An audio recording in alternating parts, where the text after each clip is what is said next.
Hi guys, what's up? It's Rachel here with another video, and in today's video I'm going to take part in what I did in one of my last few videos.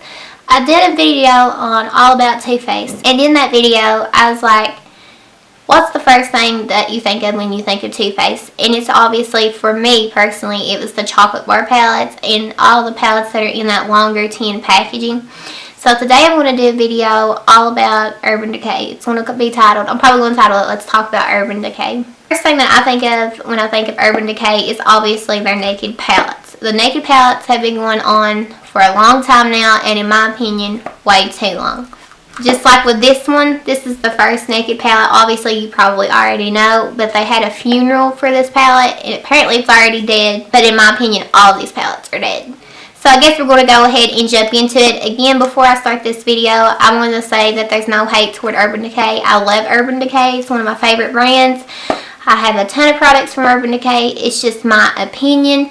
And stay tuned for the ending of this video, because at the end I'll probably mention like one Urban Decay palette that I kindly classify as a naked palette. And we'll talk about that one because that one is really, really good. And I do highly recommend it if you can still get your hands on it. But we're going to go ahead and get started. So I'm going to go ahead and talk about the first one. I'm going to kindly go in order. This is the first naked palette, and it looks like this. This is the OG palette. This is the older packaging, the velvet. And this is what it looks like on the inside. It's filled with a ton of neutrals. I never grabbed for this palette. I never grabbed for any of these palettes, honestly. I feel like at the time it was very hyped up, and it had its moment, but it's like there's so many palettes, and they're better quality than these. I just don't feel like the quality is that great on the naked palettes. The Naked Heat is pretty good, but we'll get into that. We'll get into the ones that I do recommend, but this is dead. This palette, like, no one ever talks about it anymore, and if people keep it in their collection, it's only because sentimental to them. They can't get rid of it because it's just like their first palette that they ever bought or something along the lines of that. But for me, this was one of the first palettes I got, and that's the only reason that I do keep it in my collection. But as for reaching for it, the quality is just not as great as other neutral palettes that I have, and the colors are kind of blah, and I'm just over the naked palettes. I don't feel like it's a very good palette in general. It was at the time that it came out, because you didn't see a lot of stuff like that, but nowadays this is just dead. The next palette from the Urban Decay Naked Collection is the Naked 2 palette, and it looks like this. Sorry if you can hear the barking, that's my dog downstairs, but this is what it looks like on the outside. And on the inside you have cool tones. And honestly, I remember when people were starting to buy this palette, they ended up like, they're like, I never use it, I'm getting rid of it. But it's a nice cool tone palette. But like I said, there's just so much better quality out nowadays when it comes to cool tones as well.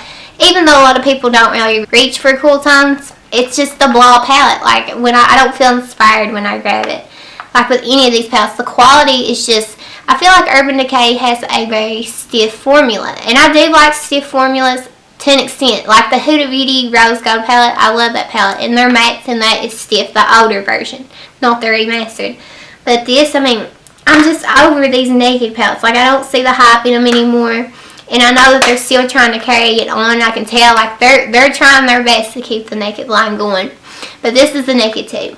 Then you have the Naked 3, which was more of a romantic palette, because they had like those pink rose gold tones like this. The formula, I don't know if I got a bad one, but like I said, I never have really been a fan of a naked palette, like the formula on it, on any of the palettes hardly. The Naked 3, like I said, I don't know if I got a bad one, but the formula on mine is so stiff. I try to use brushes with it, and when I do, it's like it doesn't pick up hardly any product. And when it does, it's like pretty much every shade in here that I use, I end up getting the same look because the formula is that bad. But this is what it looks like on the inside. I don't know if you can see because of the lights, but that's why, I mean, I'd probably grab for this palette more if the formula wasn't so bad, because the colors in here look really nice. They're more like pinky rose gold tones. But like I said, the formula on this is just not there. And out of all the naked palettes, I don't recommend this one. Honestly, I don't recommend any of them because I feel like they're just over with. But again, this is the Naked 3. Then we have the next one that they come out with, and this is the Naked Smoky. This palette did not sell well at all. They ended up putting it on sale for like $25 multiple times. Not just one time, multiple times. It did retail as the same as their other Naked palettes, like $52, was it? $54. And then they ended up lowering the price multiple times. That's what I can't get through my head. Multiple times they had to do this. And this is what it looks like on the inside. I will say that the formula on this palette is very, very nice. It's very nice. They're really smooth. They're really creamy.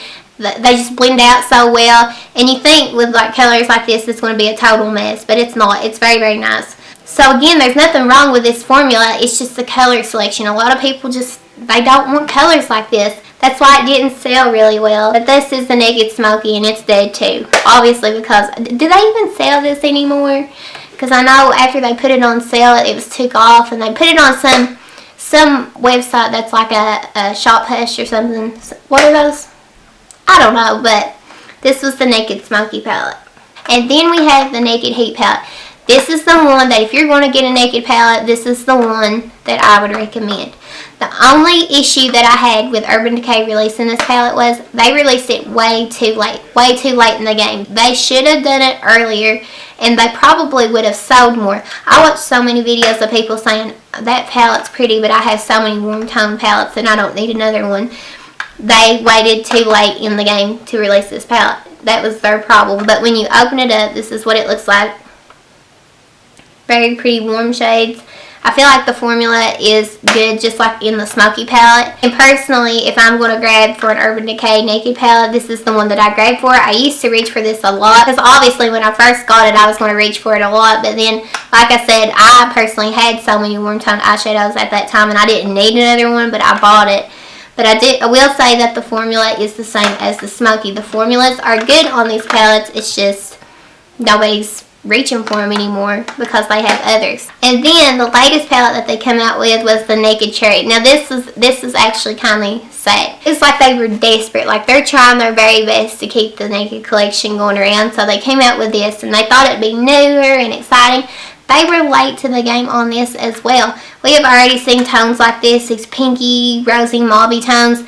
And some of these shades are actually like the Modern Renaissance. Honestly, if you have the Modern Renaissance, you don't need this palette. But something that I will say, the formula in this palette is the same as in the Naked Heat and the Naked Smoky. I feel like these formulas were just amped up. In these three palettes, the Heat, the Smoky, and the Cherry, they were just amped up. And then the first, second, and third, they're very, very poor quality. That's just my opinion. They're very stiff. I can't get no pigment on my brush hardly. But the Naked Cherry, like I said, there's nothing wrong with it. It works great, pretty colors, but I don't know, this line is just so dead for me. It's just, I never want to reach for them. And I have colors like this in other palettes that I prefer over these. I already had so many colors like this before I bought this palette, and I didn't need it. I just bought it because I was like, oh, I have the other Naked palettes, let's just go ahead and get the other one. But like I said, they were just late to the game on this. The next palette that I want to talk about from Urban Decay is something that I classify to be in the Naked line. But even though it's really not, but this is the best Urban Decay palette. And I feel like this was overlooked. I feel like a lot of people didn't really grab for this. But this is the Urban Decay Beached eyeshadow palette. And it looks like this. I don't know if it's going to focus or not. And then this is what it looks like on the inside. It's a bunch of warm tones, but warm tones and blues and golds, they just go so well together. And I've done a ton of pretty looks with this palette.